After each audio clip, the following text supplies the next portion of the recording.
नमस्कार। राप्ती दर्पण टेलिभिजनको दर्पण खबरमा म मन्जु रोका मगरको तपाईलाई हार्दिक स्वागत छ। दर्पण खबर देशका विभिन्न digital cable, YouTube channel, Facebook page र आइपीटीभीबाट पनि संसारभर एकैसाथ हेर्न सक्नुहुन्छ।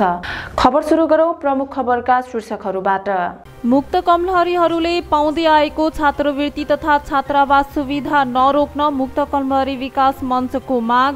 निर्वाचित भएको 2 हप्तामै बबई गाउँपालिका उपाध्यक्ष विवादित खड्का सहित 6 जनालाई कारवाही गर्न माग। जिल्ला ट्राफिक प्रहरी कार्यालय दाङद्वारा सवारी साधन दुर्घटना न्यूनीकरणका लागि प्रशिक्षण कार्यक्रम अभियान। ट्राफिक नियमको बारेमा कडाइका साथ पालना गर्न आग्रह। सामुदायिक वन उपभोक्ता महासंघ नेपाल दाङद्वारा सामुदायिक वनको अभियानमा लागेर स्थानीय तहमा निर्वाचित जनप्रतिनिधिहरूलाई सम्मान। र नेपालमा पछिल्लो 24 घण्टामा 15 जनामा कोरोना भाइरसको संक्रमण पुष्टि। डिजेल र पेट्रोलमा लाग्दै आएको पूर्वाधार कर घट्यो।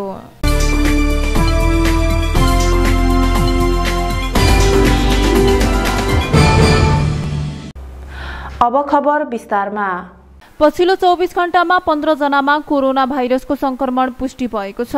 पीसीआर र एन्टिजेन गरी 4842 जनाको नमुना परीक्षण गर्दा 15 जनामा संक्रमण देखिएको स्वास्थ्य तथा जनसंख्या मन्त्रालयले जनाएको छ। यस्तै थप 11 जना कोरोना भाइरसका संक्रमित निको भएका छन्। पछिल्लो 24 घण्टामा कोरोना संक्रमणका कारण कसैको पनि ज्यान गएन। नेपालमा अहिले 98 जना कोरोना भाइरसको सक्रिय संक्रमित रहेका छन्। उनीहरू सबै होम आइसोलेसनमा रहेको मन्त्रालयले जनाएको छ। हिजो आज प्राप्त विवरण अनुसार 3,03,757 जनाले कोरोना विरुद्धको खोप लगाएको पनि मन्त्रालयले जनाएको छ।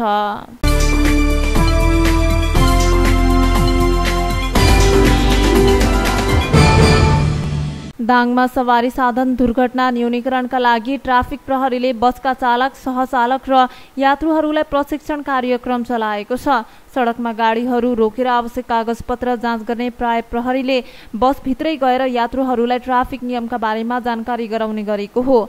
यस्तै चालक र सहचालकहरूलाई समेत ट्राफिक नियमको कडाइका साथ पालना गर्न आग्रह गरिएको छ। यात्रुहरूलाई प्रहरीले नियम उल्लङ्घन गर्ने चालकहरूका विरुद्धमा प्रहरीमा जानकारी गराउन समेत सुझाव दिएको छ। दाङ जिल्लाबाट छुट्ने रात्रि बसका चालकहरूलाई तीव्र गतिमा सवारी नचलाउन, थकान तथा तनावको बेलामा सवारी नचलाउन, गलत तरिकाले ओभरटेक नगर्न आग्रह गर्दै आएको ट्राफिक प्रहरी प्रमुख प्रहरी निरीक्षक झविन्द्र परियारले जानकारी दिनुभएको छ।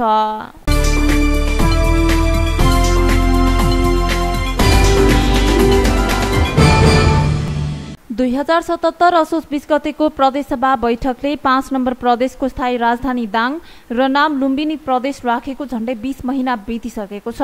तर स्थायी राजधानीमा सरकार ल्याउने काममा ढिलासुस्ती भइरहेको छ। प्रदेश सरकारले प्रशासनिक काम अस्थायी मुकाम बुटवलबाट चलाउँदै आएको छ। राजधानी सारेको 20 महिना पुगिसक्दा पनि सरकार अझै सर्न सकेको छैन। पूर्वाधार निर्माण तथा राजधानी व्यवस्थापन अभावका कारण स्थायी मुकाममा सर्न नसकेको दाबी प्रदेश सरकारले गरे पनि सत्तारूढ गठबन्धन दलहरूमा सरकार स्थानान्तरणको विषयमा एकरूपता हुन नसक्दा राजधानी आए पनि सरकार आउन ढिलाइ भइरहेको हो। लुम्बिनी प्रदेशका स्वास्थ्य तथा जनसंख्या परिवार कल्याण मन्त्री इन्द्रजित थारूले स्थायी राजधानी व्यवस्थापन तथा पूर्वाधार निर्माणको काम भइरहे पनि सत्तारूढ दलहरू राजधानी स्थानान्तरणका विषयमा एकमत हुन नसक्दा राजधानी आए पनि सरकार आउन नसकेको बताउनुभयो। लुम्बिनी प्रदेशको आउँदो हिउँदे अधिवेशन स्थायी राजधानी दाङमा सञ्चालन गर्ने गरी पूर्वाधार निर्माणको काम भइरहेको प्रदेश पूर्वाधार विकास प्राधिकरणले जनाएको छ। प्राधिकरणका प्रमुख कार्यकारी अधिकृत छवि पोखरेलले प्रदेश सभा निर्माणको काम तत्काल सम्पन्न गरी राप्ती प्राविधिक शिक्षालयको संरचनामा अन्य मन्त्रालयहरू स्थानान्तरण गरी आउँदो तिहारसम्म स्थायी राजधानीमै हिउँदे अधिवेशन सहितको सरकार सञ्चालनमा प्राधिकरण लागि परेको बताउनुभयो।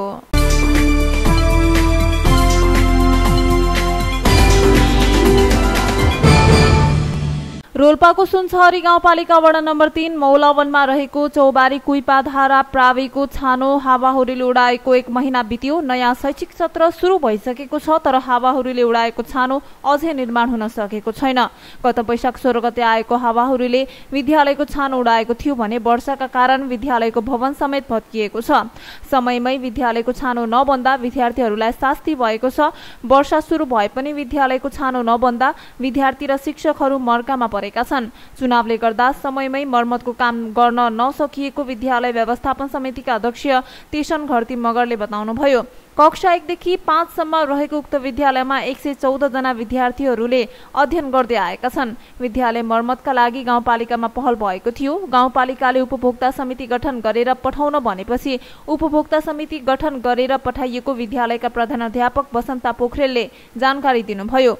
गाउँपालिकाका अन्य विद्यालयहरू जेठ 9 गतेबाट सञ्चालन भए पनि कुइपाधारा प्राविमा भने सबै कक्षा चल्न सकेका छैनन्। विद्यालयका 3 वटा भवन हावाहुरीले पूर्ण रूपमा क्षति पुर्याएको र बाँकी 2 वटा भवनमा पठन पाठन सञ्चालन गरेको प्रधानाध्यापक बसन्ता पोखरेलले बताउनुभयो। सुनसरी गाउँपालिका शिक्षा शाखा प्रमुख रेगबहादुर पुनमगरले चुनावको कारणले काममा केही ढिलाइ भए पनि राहतको कामलाई तत्काल अगाडि बढाएको र छिट्टै मर्मतको काम हुने बताउनु भएको छ।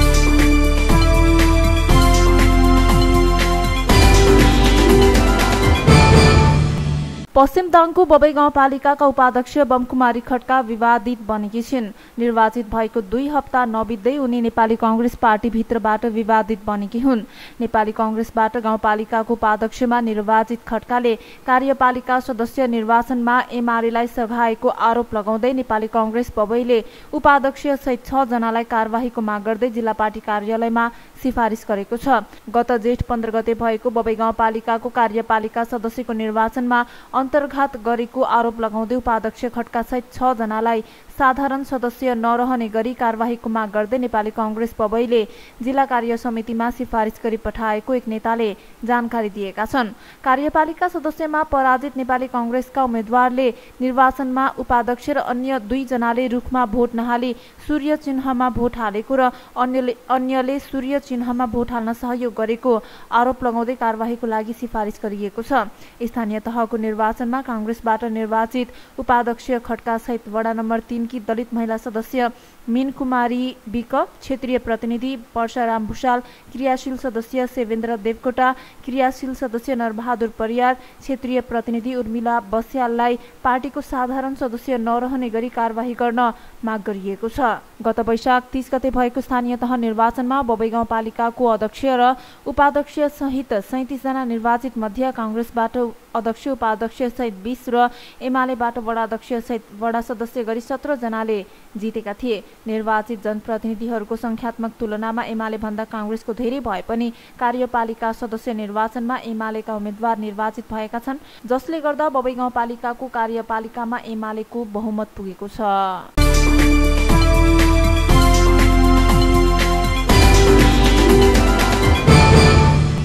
सरकारले डिजल र पेट्रोलमा लाग्दै आएको पूर्वाधार कर घटाएको छ। डिजल र पेट्रोलमा लिटरमा 10-10 रुपैयाँका दरले पूर्वाधार कर घटाउने निर्णय गरिएको अर्थ मन्त्रालय स्रोतले बताएको छ। डिजल र पेट्रोलमा लगाइएको पूर्वाधार कर घटेसँगै मूल्यमा पनि समायोजन हुनेछ।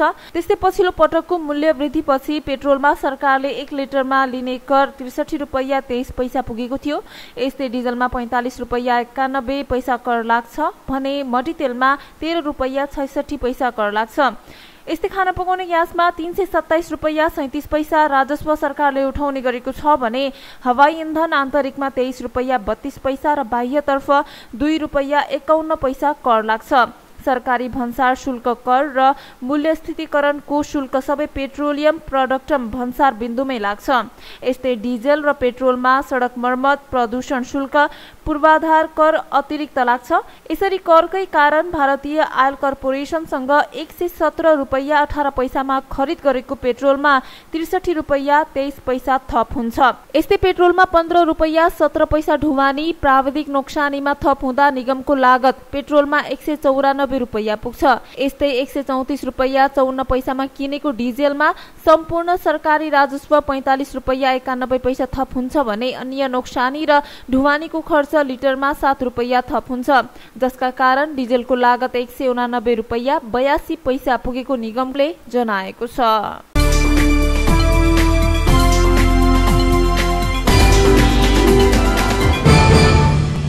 मुक्त कमलरीहरूले पाउँदै आएको छात्रवृत्ति तथा छात्रावास सुविधा कटौती भएको भन्दै मुक्त कमलरी विकास मञ्चले प्रधानमन्त्री शेरबहादुर देउबा र लुम्बिनी प्रदेशका मुख्यमन्त्री कुलप्रसाद केसीलाई ज्ञापन पत्र बुझाएका छन्। मुक्त कमलरी विकास मञ्चका पदाधिकारीहरूले दाङका प्रमुख जिल्लाधिकारी हिरालाल रेग्मी मार्फत ज्ञापन पत्र बुझाएका हुन्।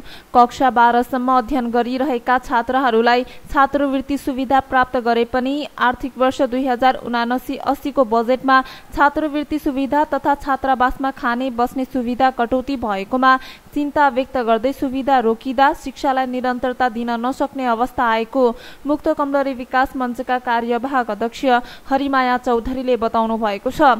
विषयमा पढाइ छाडी बाल विवाह गर्न बाध्य हुने भन्दै शिक्षाको ग्यारेन्टी गर्न उनीहरूले सरकारसँग माग गरेका हुन्। दाङ जिल्लाको लावजुनी छात्रावास नर्तीमा बसी स्नातक तहमा अध्ययन गरिरहेका 10 जनाको अब कहाँ जाने के खाने भन्ने अवस्था आएको कार्यवाहक अध्यक्ष चौधरीले बताउनु भएको छ।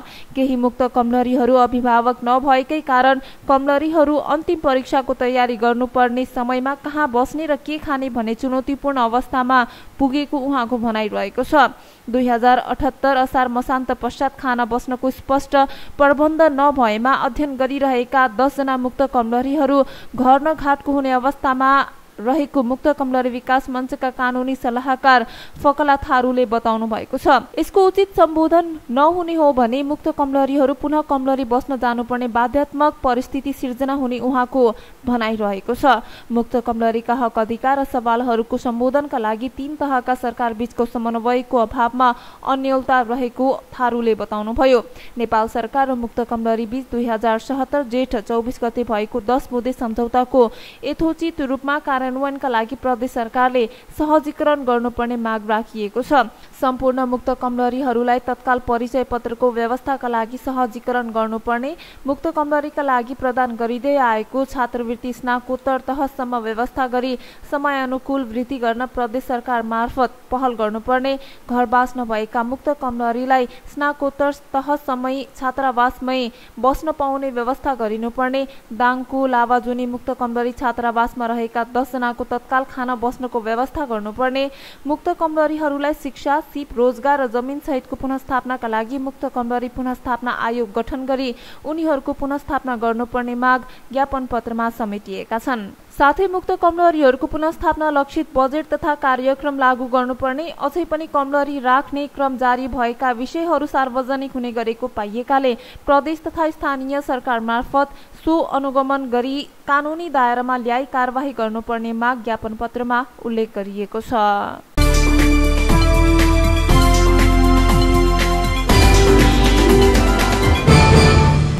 सरकारले तोकेको भाडा दर नपाएको भन्दै ट्रक व्यवसायीहरू आन्दोलित भएका छन्। उनीहरूले सरकारले तोकेको भाडा दर कार्यान्वयनमा सरकारवालालाई दबाब दिन यही जेठ 20 गतेदेखि ट्रकहरू घर र ग्यारेजमा थन्काई ढुवानी कार्य रोक्ने निर्णय गरेका हुन्। लुम्बिनी प्रदेशका ट्रक व्यवसायीहरूको उक्त निर्णयलाई पश्चिमाञ्चल यातायात व्यवसाय समिति बुटवलले समेत कार्यान्वयन गर्ने जनाएको छ। सरकारले तोकेको भाडा दर व्यवहारमा नपाएकाले आन्दोलन स्वरूप जेठ 20 गतेदेखि ट्रकहरू घरमा ग्यारेजमा थन्काई ढुवानी रोक्ने विषयमा ट्रक व्यवसायले सहमति गरेका छन्। पश्चिमाञ्चल यातायात व्यवसाय समितिले मंगलबार आयोजना गरेको व्यवसायी भेलामा बोल्ने व्यवसायीले सरकारले तोकेको भन्दा कम भाडा ल्याएर चलाउने ट्रक व्यवसायलाई कारबाही गर्न सुझाव दिएका छन्। पश्चिमाञ्चल यातायात व्यवसाय समितिका अध्यक्ष एम प्रसाद पाण्डेले सरकारले तोकेको भाडा नपाउँदासम्म समितिमा दर्ता भएका कुनै पनि ट्रकहरू नचल्ने र तोकेको भाडा पाएमा गाडीहरू सहज रूपमा चल्ने बताउनुभयो। ढुवानी व्यवसायी संघ बुटवलका अध्यक्ष श्याम हमालले ट्रकका लागि सरकारले तोकेको भाडा नदिई चलाउने ट्रान्सपोर्टहरूलाई कारबाही गरिने चेतावनी दिनुभएको छ। कार्यक्रममा नेपाल ट्रक यातायात व्यवसाय महासंघका केन्द्रीय सदस्य वीरेन्द्र यादव, पश्चिमाञ्चल यातायात व्यवसाय समितिका पूर्व अध्यक्ष गुप्त बहादुर केसी, गणेश पन्त, व्यवसायी कृष्ण खड्का, गेहेन्द्र न्यौपाने, गोकुल शर्मा, समितिका वरिष्ठ उपाध्यक्ष प्रताप बहादुर कार्की, महासचिव हरिप्रसाद लगायतले उद्योगहरू र ट्रान्सपोर्ट व्यवसायका कारण सरकारले तोकेको भाडा दर नपाउँदा व्यवसाय संकटमा परेपछि आन्दोलनमा उत्रिनु परेको बताएका छन्। पश्चिमाञ्चल यातायात व्यवसाय समिति मार्फत मात्रै 2000 बढी ट्रकहरू सञ्चालनमा छन्।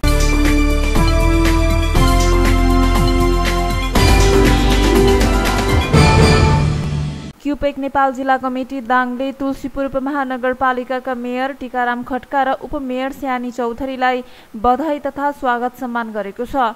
नवनिर्वाचित मेयर खड्काको कार्यकक्षमै पुगेर संगठनले खादा र टीका लगाएर बधाई तथा कार्यकाल सफलताको शुभकामना व्यक्त गरेको छ।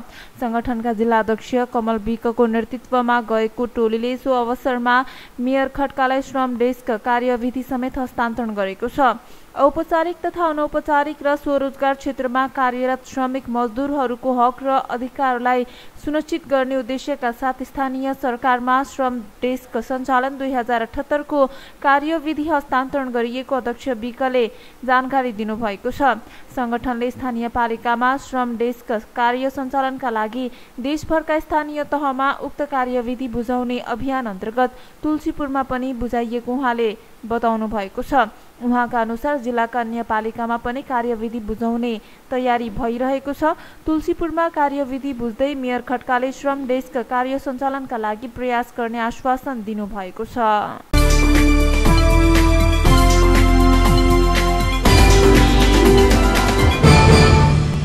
सामुदायिक वन उपभोक्ता महासंघ नेपाल दाङले सामुदायिक वनको अभियानमा लागेर हालै सम्पन्न स्थानीय तहको निर्वाचनमा निर्वाचित जनप्रतिनिधिहरूलाई सम्मान गरेको छ।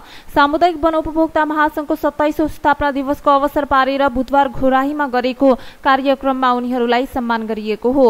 वन महासंघ दाङले सामुदायिक वनको अभियानमा लागेर स्थानीय तहको निर्वाचनमा निर्वाचित घोराही महानगरपालिकाका उपप्रमुख हुमा डीसी, घोराही 11 का वडा अध्यक्ष कुलबहादुर लामिछाने, बबई 7 का वडा अध्यक्ष तिलकराम भण्डारी, घोराही 15 का सदस्य कृष्ण राणा, राजपुर गाउँपालिकाका कार्यपालिका सदस्य रीता विक लगायतलाई सम्मान गरेको वन महासंघ दाङले जनाएको छ। सामुदायिक वन उपभोक्ता महासंघ नेपाल जिल्ला महासंघ दाङका अध्यक्ष भूपेन्द्र सुवेदीको अध्यक्षता एवं वन महासंघ लुम्बिनी प्रदेशका उपाध्यक्ष तिलकराम भण्डारीको प्रमुख आतिथ्यतामा भएको कार्यक्रममा बोल्ने वक्ताहरूले सबैको साझा प्रयासबाट मात्रै वन र वातावरण क्षेत्रको विकास गर्न सकिनेमा जोड दिएका छन्। कार्यक्रममा उपस्थितलाई वन महासंघ दाङका कोषाध्यक्ष कमल राज पोखरेलले स्वागत गर्नुभएको थियो। स्थापना दिवसको अवसर पारेर वन महासंघ दाङले वृक्षारोपण गरेको छ।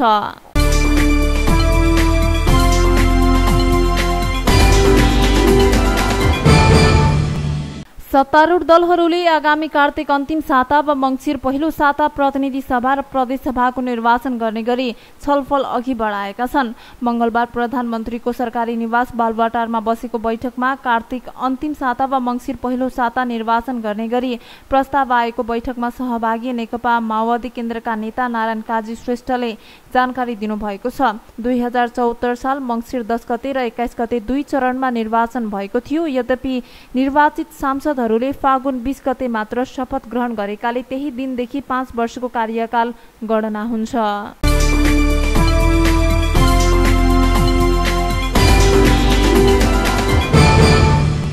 ढोरपाटन शिकार आरक्षले रुकुम पूर्वको पुथा उत्तरगंगा गाउँपालिका वडा नम्बर 6 बयल डाँडामा आर्मी क्याम्प राख्न खोजेपछि त्यसको विरोध गर्दै आएका स्थानीयले धरना स्थगित गरेका छन्। आर्मी क्याम्प बसेपछि वन जंगलमा आफूहरूको सम्बन्ध नरहने र आर्मीले भने अनुसार चल्नुपर्ने भन्दै स्थानीयले यही जेठ 15 गतेबाट धरना बसेका थिए। स्थानीय जनप्रतिनिधि र ढोरपाटन आरक्षका जनप्रतिनिधि बीचको छलफलमा 24 गते गाउँपालिका स्तरीय सर्वपक्षीय बैठक बस्ने र सोही बैठकले गर्ने निर्णय अनुसार अघि बढ्ने मौखिक सहमतिपछि स्थानीयले धरना फिर्ता लिएको छलफलमा सहभागी ढोरपाटन शिकार आरक्षका सहायक वार्डेन अविनाश थापा मगरले जानकारी दिनुभयो। मंगलबार बिहानबाट साँझ अबेरसम्म बयलडाँडामा आरक्षको टोली र पुथा उत्तरगंगा 5 र 6 नम्बर वडाका हालका तथा निवर्तमान वडा अध्यक्षसँग छलफल गरिएको थियो। छलफलमा केही पार्टीका प्रतिनिधि र स्थानीय पनि सहभागी भएका थिए।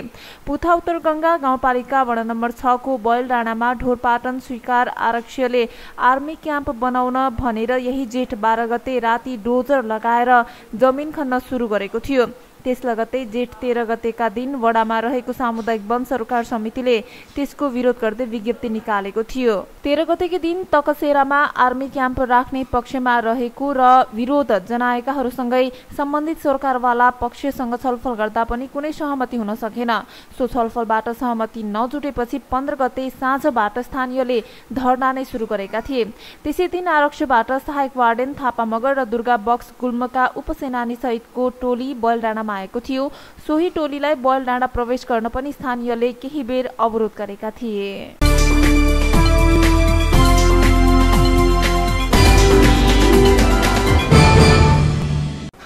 हामी दर्पण खबरको अन्त्यमा आइपुगेका छौं।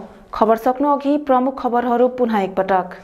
मुक्त कमलहरीहरूले पाउँदै आएको छात्रवृत्ति तथा छात्रावास सुविधा नरोक्न मुक्त कमलहरी विकास मञ्चको माग। निर्वाचित भएको 2 हप्तामै बबई गाउँपालिका उपाध्यक्ष विवादित खड्का सहित 6 जनालाई कारवाही गर्न माग। जिल्ला ट्राफिक प्रहरी कार्यालय दाङद्वारा सवारी साधन दुर्घटना न्यूनीकरणका लागि प्रशिक्षण कार्यक्रम अभियान। ट्राफिक नियमको बारेमा कडाइका साथ पालना गर्न आग्रह। सामुदायिक वन उपभोक्ता महासंघ नेपाल दाङद्वारा सामुदायिक वनको अभियानमा लागेर स्थानीय तहमा निर्वाचित जनप्रतिनिधिहरूलाई सम्मान। र नेपालमा पछिल्लो 24 घण्टामा 15 जनामा कोरोना भाइरसको संक्रमण पुष्टि। डिजेल र पेट्रोलमा लाग्दै आएको पूर्वाधार कर घट्यो।